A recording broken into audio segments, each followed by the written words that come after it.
Hello everyone, and welcome to today's webinar, Content and SEO, a Match Made in Digital Marketing Heaven. This is part of a series of Lewis webinars covering integrated marketing topics across PR and digital. Please visit our website at teamlewis.com for recordings of previous webinars and to sign up for future sessions. My name is Sarah, and I will be the moderator for today's event. A little bit about Lewis and who we are. We're a global integrated communications agency, and we're the largest employee-owned agency in our sector. We provide full PR, marketing, and digital services with 28 offices across the globe. You can find out more by visiting us at teamlewis.com. I'd like to introduce you to today's speakers. First up, we have Hannah Brozick. As Content Marketing Manager, Hannah manages both content programs and organic social accounts. She specializes in holistic content strategy and audits, data-driven pipeline building, real-time insights, creative organic social campaigns, thought leader persona construction, and rapid response content. Our next member of the content team here at Lewis is Dustin McManus. Dustin focuses on content strategy and creation, along with print, digital, and multimedia storytelling. He leads the charge in developing and editing strategic editorial content to amplify brand narratives while creating a distinct, relevant tone and voice in order to spread a brand story across targeted outlets. And we have with us today Nicole Brodesky. As Director of SEO, Nicole has in-depth knowledge around online publishing and SEO. She spearheads the strategic integration of SEO from a content and web development standpoint via her expertise in SEO, content marketing, link building, blogger outreach, local search optimization, and lead generation, and paid search. A little webinar overview, what to expect for today. So we just went through the introduction of the presenters for today. Next, we'll just dive into the 101s, content at Lewis and SEO at Lewis, and how we approach those two. How content and SEO work together, the importance of SEO-driven content, building content programs with SEO tactics, and lastly, benefits from a content and SEO marriage. And then finally, we will open the floor up for some questions. And with that, I will pass the presentation over to the content and SEO teams. So content at Lewis. We really like to approach content from a three-pronged approach, and that's integrated, data-driven, and social first. And by integrative, we really look at content as the bridge between digital and PR and how we can creatively collaborate between the both of them. And what all that means really is we work to develop an overarching story and narrative for all of our clients that can really translate across any medium and establish a cohesive tone and voice throughout. By data-driven, we work to analyze data to develop content strategies that really cater to targeted audiences and their interests. So that works in terms of strategically inserting brands into the relevant conversations that people are already having and doing so in a genuine and not pushy way.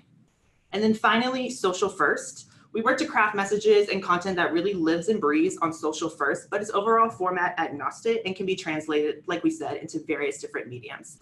We do this because we want to capture that wide audience that is already tuned into social, and we do that through rapid response and always on content that gets to them whenever they want it, whenever they want it.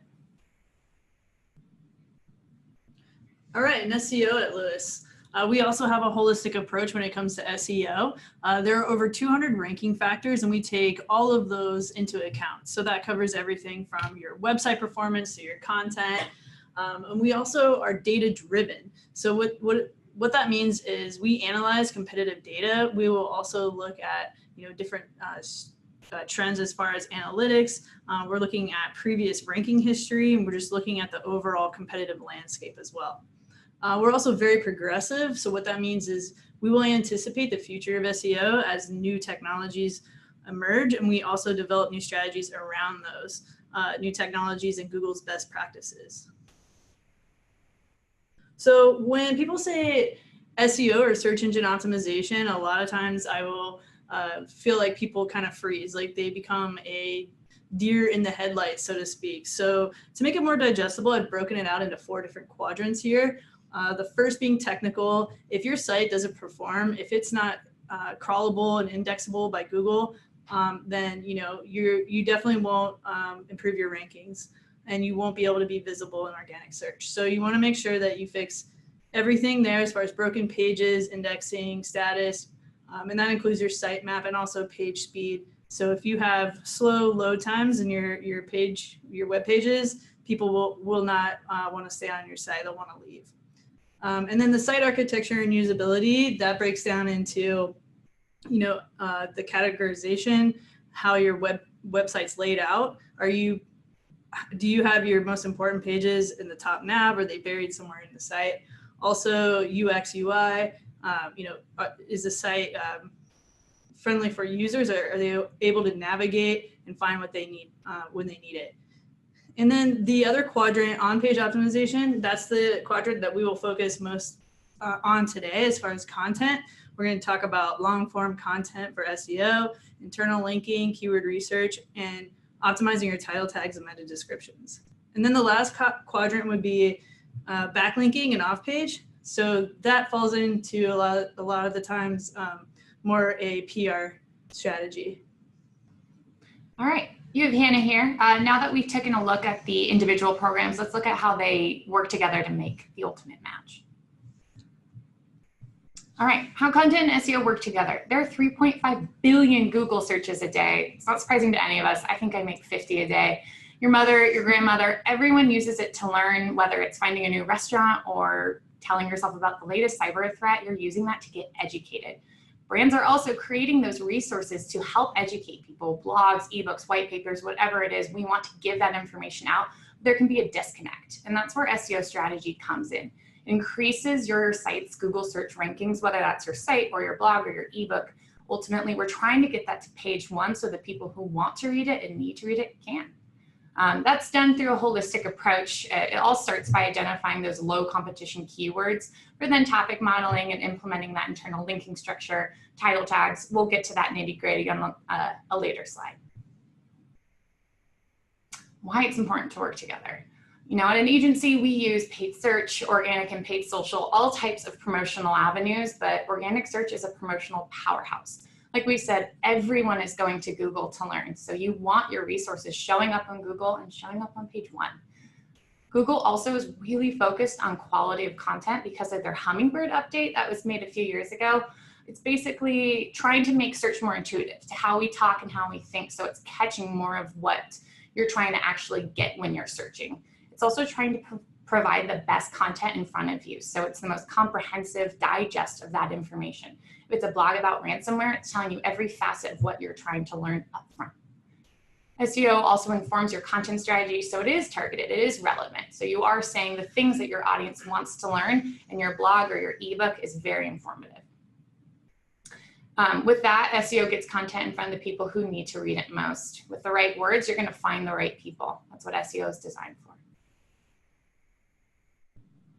So how exactly do we do that? How do they work together? It all kind of starts with this step-by-step approach, and it's really guided by a competitor keyword gap analysis. If you are a cybersecurity firm, you are comparing against other cybersecurity firms, your target keywords are going to be phishing, malware, ransomware. You're all trying to rank for those, but who actually is? Is one company going to rank higher for phishing? Is there gaps? And how do you plug those gaps in your own content strategy?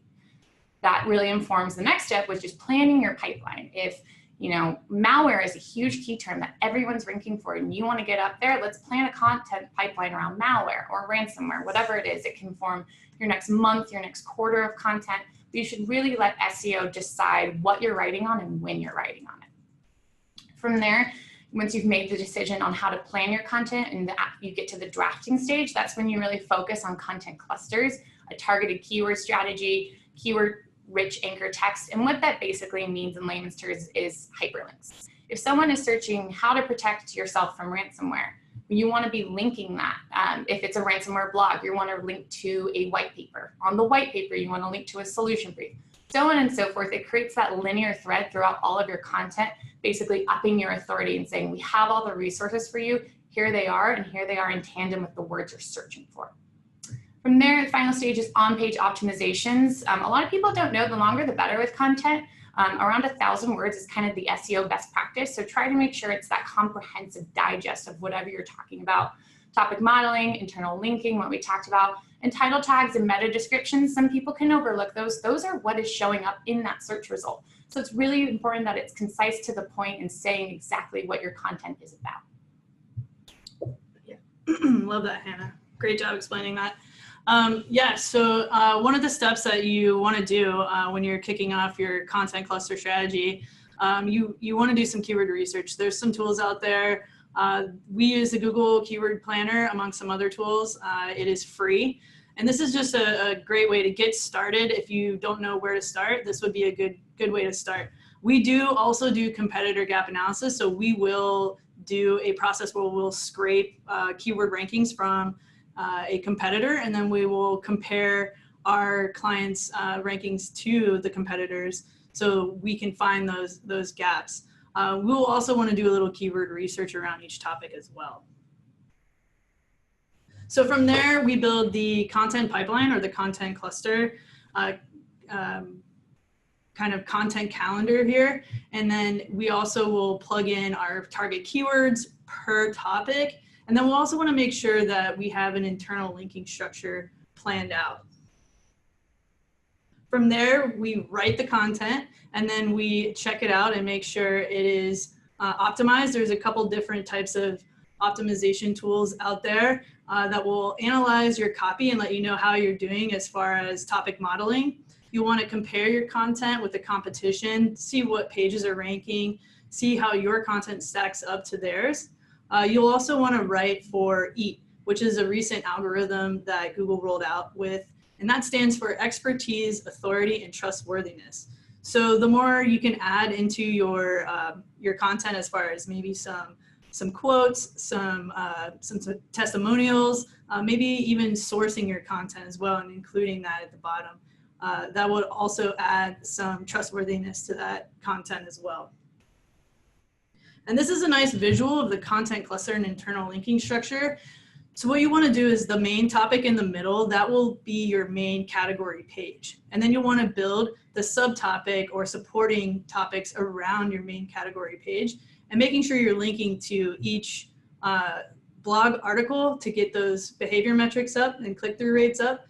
And then also use keyword-rich anchor text for your internal linking strategy. This will help with your overall keyword rankings. This also adds some authority too by passing PageRank through your site, and Google will crawl all these links and will start to relate all the content. So this is an ideal structure that you'll want to model after.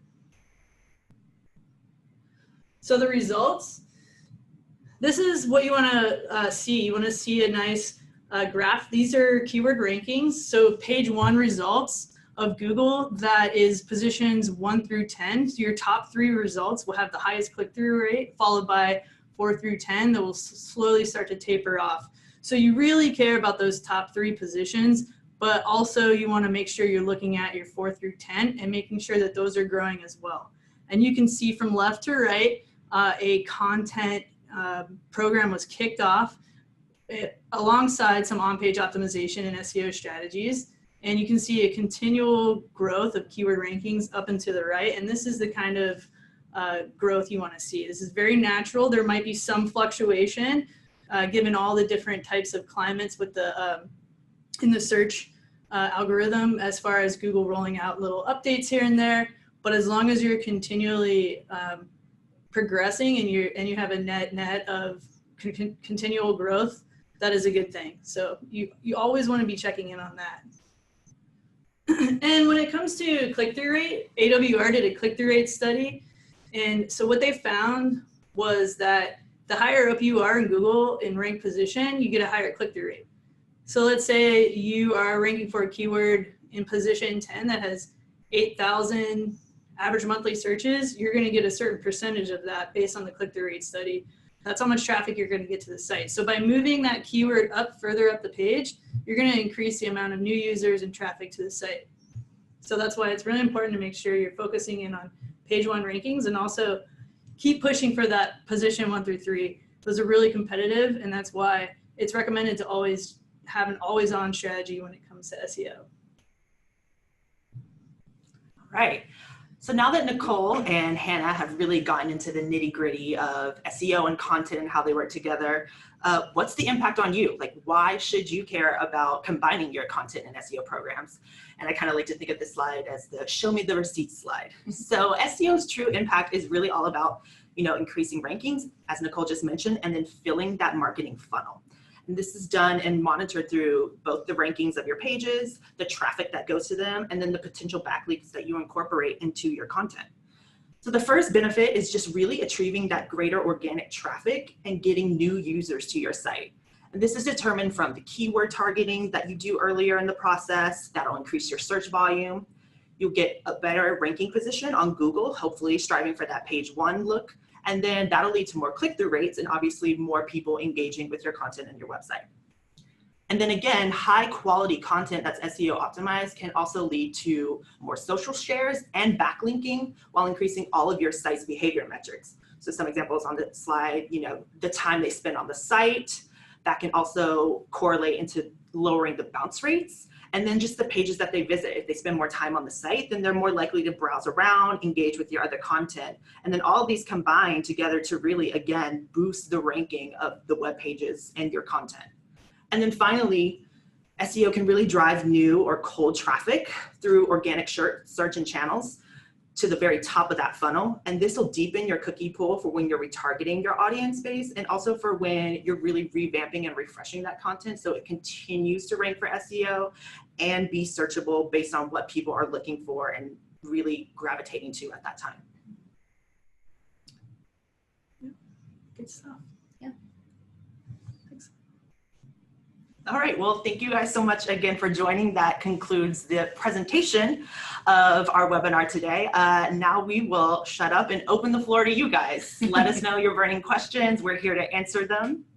All right, thank you. Thank you, Hannah, Dustin, and Nicole for that presentation. So we can take some time for questions now. Just a reminder, if you haven't done so already, you still have time to submit your question by clicking the Q&A button in your taskbar. Looks like we have a couple questions that we can go through now. The first question here is, what KPIs should be established before adopting an SEO program? Yeah, so when you're looking at your SEO and what you're looking to achieve with that, you definitely want to make sure it aligns with your business goals. I would definitely want to make sure that you know how much traffic you want to move to the site. You also want to look at how many new users you drive to the site. Getting your brand in front of new people and really adding that authority into your space, into your industry, is really key for SEO. So, it really ties down to, are you ranking for the right keywords? Are you ranking for top of the funnel and kind of more mid-tier kind of keywords? So that would be more, for example, like digital marketing, the top of the funnel keyword would be, what is digital marketing? And then, another middle of the funnel search would be digital marketing services. And then a bottom of the funnel keyword would be SEO services. So you'd want to be able to look at all those different keywords and all the different parts of the funnel and just make sure that you're not missing any opportunity there, and you're targeting each area of the funnel from the top all the way down to the bottom, making sure that you have a clear path and strategy around that. Very good. I've got a question here from Noah. What sources, such as news, influencers, and experts, do you suggest following, staying up to date on for SEO trends and changes? You guys had mentioned Google. Yeah, Google does tweets and stuff like that. I follow Barry Schwartz. He used to work for Google, and he is also the editor and founder of like Search Engine Land, and there's another one, Search Engine Journal, I believe, and actually those are great resources for everything digital. So social, paid, SEO, really anything that's going on with digital marketing. Those are great resources. But for me specifically, following Barry Schwartz on Twitter, getting his tweets regularly are definitely key for me, because I'm getting updates from Google, from pretty much, kind of the mouth of Google, in real time. So yeah, there's a lot of different, if you can follow all the Google platforms on Twitter as well. So just, to stay informed in real time, I sign up for newsletters, and Twitter are like my two main places I get my information. Cool. Next question here. How can you continue to drive your SEO content strategy forward and keep ranking for new topics or keywords without alienating your established core audience? Yeah, I think you want to make sure you have a synthesis of it all. Make sure you're informed in whatever your content is. You should always be looking at the back end of what content is successful with your existing audience, but that doesn't mean there's still room for improvement. So if you're seeing a certain type of blog being successful, still implement it in the next quarter, the next pipeline, but look at how SEO can refine that and inform it, and just synthesize the two. So you're always upping the ante, but still keeping a finger on the pulse and in touch with your target audience. Yeah, and I'd say like always doing competitor analysis. Just because you do one doesn't mean, and you analyze like 3 competitors, you can run that analysis every month with different competitors and find new topics. And if it is relevant to your audience, if it's relevant in that space, it's going to be relevant to your audience. So you won't have to really worry about alienating them, I don't think. Also, to build off what Hannah was saying, to refresh old content, there's some pro tip, like, for example, you can be kind of sneaky and maybe update an old blog post and actually change the date. So just refresh some evergreen content that was posted, 3 years ago and change the date and make it new again, kind of polish it off. And then I think also from like a content strategy standpoint, it's really important to do a little bit of like social listening. Like we mentioned, like we really strive to take that social first approach because that's where the conversations are happening. That's where people are letting you know what they want to talk about and sharing the things that interest them. And that is, that dovetails into honestly what they're searching for when they go to Google. So seeing what they're doing on social correlates to what they're searching for, and then you can develop strategies from there and then work on optimizing that content once you know what exactly it is that they're, searching for. Cool. Thanks, guys. Last question here. What are the best practices for taking already existing content and giving it an SEO refresh to make it into a cornerstone asset?